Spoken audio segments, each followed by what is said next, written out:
Hi, this is Randy with Tri-Cities Pinball, and today I'm going to be installing the Pindefender by Ghostbusters Pro.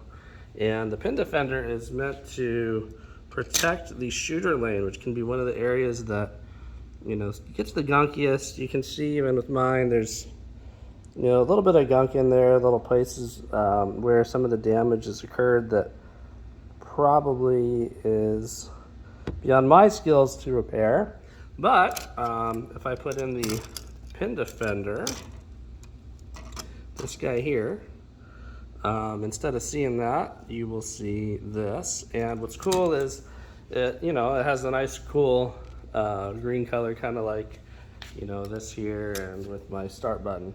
So it matches the theme. I maybe should have gone with a pink or a purple now that I think more about it, but I think this is going to work just fine. So today I'm going to go through the steps on how to install this guy.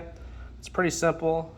This is a 3D printed piece that's kind of fragile, so you just want to be careful with it. It works just fine once it's installed, but I've been using mine on an Avengers, and I've got some other ones I'm going to be installing too on other machines. But yeah, let's go ahead and get into it.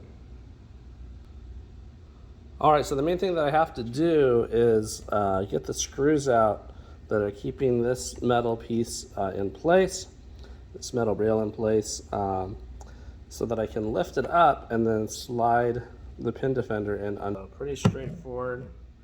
You can see there's these screws that are in place, and underneath, I've got to unscrew them. I'm guessing it's going to take 3 screws off the rail for me to lift it up. And because of that, I'm going to have to lift the playfield further, because there's 1, 2, and then that third one there. I don't think I'll be able to bend it up high enough with just doing 2. So let's lift the playfield, and I'm going to get those 3 screws out. Alright, I got the playfield lifted now, and I'm just going to go ahead and do 1, 2, 3, 4 of the screws, loosen them up a bit, because it's really not going to be that hard to do 4 instead of 3. So here we go. Alright, the shadows are a little deceiving, so I think I got the light just right here. You can see I have this centered, and then see how that triangle just kind of fits right in there. And then it looks like here in the back I might want to, I think I'm okay. I've got this lined up, the wood here. The plastic is lined up with the back of the wood. And then on the side here, I got this underneath. You can see I'm pretty flush. If I go straight down, it's not hanging out over. So I think this is gonna work. All I've gotta do is start to tighten those screws. All right, so I got all 4 of those screws back in, and piece of advice to you as you're putting this in.